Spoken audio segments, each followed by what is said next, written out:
अस्सलाम वालेकुम स्टूडेंट्स। आज हम पढ़ेंगे ज़ूलॉजी मिलर एंड हार्ले का chapter the pseudocoelomate body plan. सबसे पहले हम इस चैप्टर का एवोल्यूशनरी पर्सपेक्टिव देखेंगे। एवोल्यूशनरी पर्सपेक्टिव में है कि 7 मुख्तलिफ फाइला का एक ग्रुप बना दिया गया और उस ग्रुप में हमने एस्केलमिंथ्स को रखा। जिन 7 फाइला का हमने ग्रुप बनाया है वो सातों फाइला जो है वो आपस में एक दूसरे से डिफरेंट है। वर्ड एस्केलमिंथ जो है ये 2 ग्रीक वर्ड से डिराइव हुआ है। फर्स्ट वर्ड है एस्कोस जिसका मतलब है ब्लैडर और सेकंड वर्ड है हेलमिंथ जिसका मतलब है वर्म। यानी एस्केलमिंथ का मतलब है ब्लैडर वर्म। एस्केलमिंथ बहुत ज़्यादा डाइवर्स एनिमल्स हैं। डाइवर्स का मतलब है इनमें वैरायटी बहुत ज़्यादा है, तो एस्केलमिंथ में वैरायटी बहुत ज़्यादा है। और एस्केलमिंथ का फाइलोजेनेटिक एफिनिटीज़ भी अनक्लियर हैं, वाज़े नहीं हैं और इनका फॉसिल रिकॉर्ड भी बहुत मामूली है। फाइलोजेनेटिक का मतलब होता है कि हम किसी भी एनिमल की जो एवोल्यूशन है उसकी पूरी हिस्ट्री देखते हैं।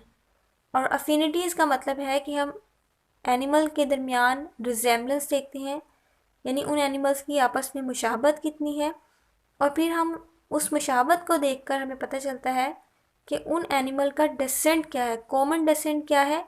कॉमन डेसेंट मतलब उनका नज़ूल किस चीज़ से हुआ है और उनके एंसेस्टर्स कौन से हैं। और एस्केलमिंथ का हमें फॉसिल रिकॉर्ड भी बहुत मामूली सा मिला है, मतलब मीगर, मामूली। तो फॉसिल रिकॉर्ड भी एस्केलमिंथ का मामूली सा हमें मिला है। एस्केलमिंथ की फाइलोजेनी को देखने के लिए 2 हाइपोथेसिस प्रपोज की गई, यानी हमने एस्केलमिंथ की एवोल्यूशन की हिस्ट्री जो है वो देखने के लिए 2 हाइपोथेसिस प्रपोज की गई। आप देखिए, फर्स्ट हाइपोथेसिस कंटेंट्स करती है, मतलब फर्स्ट हाइपोथेसिस ये क्लेम करती है जो 7 फाइला हैं जिसमें हमने एस्केलमिंथ को रखा है वो सातों फाइला एक दूसरे से रिलेट करेंगे अगर उनमें फॉलोइंग स्ट्रक्चर्स जो है वो प्रेजेंट हो। तो यहाँ पे देखिए फॉलोइंग स्ट्रक्चर्स कौन से हैं कि अगर उनमें सूडोसिलोम हो, अगर उन सातों फाइला में क्यूटिकल हो, मस्कुलर फेरिंग्स हो और एडहेसिव ग्लैंड्स हो। मीन कि अगर उन 7 फाइला के अंदर ये 4 करेक्टरिस्टिक्स हों, ये 4 स्ट्रक्चर्स प्रेजेंट हों, तो फिर हम उन सातों फाइला को कहेंगे कि ये फाइला आपस में रिलेट करते हैं। ये जो सेकंड हाइपोथेसिस है, सेकंड हाइपोथेसिस ये कंटेंट्स करती है, ये क्लेम करती है हाइपोथेसिस के जो 7 फाइला हैं वो आपस में रिलेट नहीं करते। देखिए, फर्स्ट हाइपोथेसिस कह रही थी कि अगर फाइला जो है वो आपस में तब रिलेट करेंगे अगर उनमें 4 स्ट्रक्चर्स प्रेजेंट हो। वो 4 स्ट्रक्चर्स कौन से थे कि उनमें सूडोसिलोम हो, क्यूटिकल हो, मस्कुलर फेरिंग्स हो और एडहेसिव ग्लैंड्स हो। सेकंड हाइपोथेसिस कह रही है कि फाइला आपस में रिलेट नहीं करते, इसलिए ये पॉलीफाइलेटिक हैं। इसलिए एस्केलमिंथ्स जो है ये पॉलीफाइलेटिक हैं। पॉलीफाइलेटिक का मतलब है कि एस्केलमिंथ्स जो है ये मोर देन 1 इंसेस्टर से बिलोंग करते हैं। तो इसलिए सेकंड हाइपोथेसिस ने ये क्लेम किया कि फाइला आपस में रिलेट नहीं करते।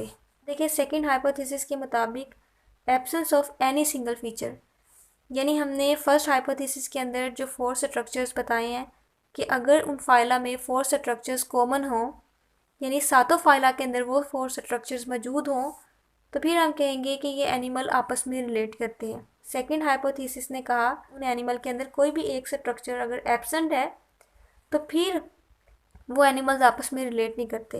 तो इस तरह से किसी भी एक सिंगल फीचर की एब्सेंस की वजह से वो एनिमल्स आपस में रिलेट नहीं कर पाए। ठीक है, तो इससे हमें सेकंड हाइपोथेसिस ने ये सजेस्ट किया एस्केलमिंथ के जो 7 फाइला हैं उनमें से हर फाइला की जो एवोल्यूशन है वो इंडिपेंडेंट हुई है। तो एस्केलमिंथ के हर फाइला की इंडिपेंडेंट एवोल्यूशन हुई है, ये सेकंड हाइपोथेसिस ये सजेस्ट कर रही है। अब देखें, हमने कहा कि उनके अंदर जो सिमिलैरिटीज़ हैं, यानी कुछ करेक्टरिस्टिक्स उनके आपस में मैच कर रही हैं और कुछ करेक्टरिस्टिक्स उनके आपस में मैच नहीं कर रही। लेकिन सिमिलैरिटीज़ का क्या मतलब है? सिमिलैरिटीज़ का मतलब है कि वो सिमिलैरिटीज़ उनमें कन्वर्जेंट एवोल्यूशन से पैदा हुई हैं।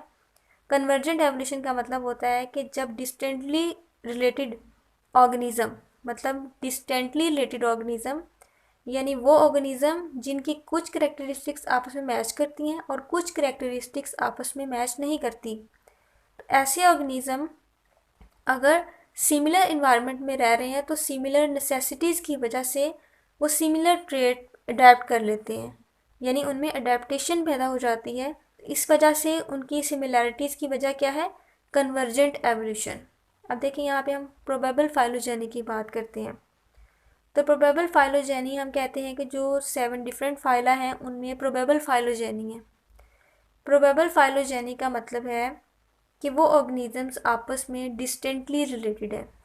अब डिस्टेंटली रिलेटेड का मतलब है 7 डिफरेंट फाइला के जो ऑर्गेनिजम्स हैं उनकी कुछ एनाटॉमिकल और फिजियोलॉजिकल फीचर्स जो है वो एक दूसरे से मैच करते हैं, यानी वो अपने कुछ एनाटॉमिकल और फिजियोलॉजिकल फीचर्स एक दूसरे से शेयर कर रहे हैं।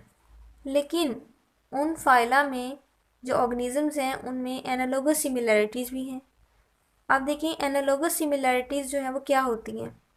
एनालोगस सिमिलैरिटीज़ यानी कि जब ऑर्गेनिजम्स जो कि डिफरेंट ओरिजिन से हों लेकिन फंक्शन की सिमिलैरिटी की वजह से उनके जो स्ट्रक्चर्स हैं उनमें रिजेम्बलेंस पाई जाए तो उसे हम कहते हैं एनालोगस सिमिलैरिटीज़। तो इसी तरह जो 7 डिफरेंट फाइला को हम डिस्कस कर रहे हैं उनमें जो ऑर्गेनिजम्स या उनमें जो एनिमल्स हैं उन्होंने भी ऐसा ही किया है कि उन्होंने अपने अंदर एनालोगस सिमिलैरिटीज़ पैदा कर ली हैं, यानी उनका ओरिजिन तो डिफरेंट है लेकिन उनका जो फंक्शन है वो सिमिलर है और सिमिलर फंक्शन की वजह से उनके जो स्ट्रक्चर्स हैं उनमें भी रिजेम्बलेंस पाई जाती है। हम कहते हैं कि 7 डिफरेंट फाइला में से ईच फाइलम जो है उसके जो एंसेस्टर्स हैं वो एसिलोमेट ही हैं। मीन टू से कि जो 7 फाइला हैं उनके एंसेस्टर्स जो थे वो एसिलोमेट ही थे, लेकिन उनकी जो एवोल्यूशनरी हिस्ट्री थी उसमें वेरी अर्ली जो थी वो एक दूसरे से डिफरेंट हो गई, यानी उनकी जो एवोल्यूशनरी हिस्ट्री है वो एक दूसरे से वेरी अर्ली डिफरेंट हो गई, लेकिन उनके एंसेस्टर्स जो थे वो एसिलोमेट ही थे। तो इस तरह जो फर्स्ट एंसेस्टर्स थे उनकी ये करेक्टरिस्टिक्स थी, यानी जो इनके एंसेस्टर्स थे वो कॉमन एसिलोमेट थे और उनकी ये करेक्टरिस्टिक्स थी। फर्स्ट करेक्टरिस्टिक्स है वो सिलिएटेड थे, उनमें सिलिया मौजूद थे और वो एसिलोमेट टर्बिलेरियन थे, मैरीन वाटर में रहते थे और मोनोइशियस थे। मोनोइशियस, अब मोनोइशियस क्या होता है? यानी मोनोइशियस ऑर्गेनिजम्स में जो मेल और फीमेल रिप्रोडक्टिव ऑर्गन्स होते हैं वो एक ही इंडिविजुअल में होते हैं, सेम इंडिविजुअल में होते हैं। मोनोइशियस उन ऑर्गेनिजम्स को कहते हैं जिनमें स्पर्म और एग की जो प्रोडक्शन है वो सेम इंडिविजुअल में प्रोड्यूस हो रहे हैं, यानी वो ऑर्गेनिजम्स हेर्माफ्रोडाइटिज्म में आते हैं। तो उनके लिए जो टर्म यूज़ करते हैं वो मोनोइशियस इस्तेमाल होती है। तो इसके साथ ही एवोल्यूशनरी पर्सपेक्टिव का जो हमारा टॉपिक है वो कंप्लीट हो गया है। नेक्स्ट वीडियो में हम एस्केल्मिंथ के जो जनरल करेक्टरिस्टिक्स हैं वो डिस्कस करेंगे। तो मुझे दीजिए इजाज़त, तो मिलते हैं नेक्स्ट वीडियो में। अल्लाह हाफिज़।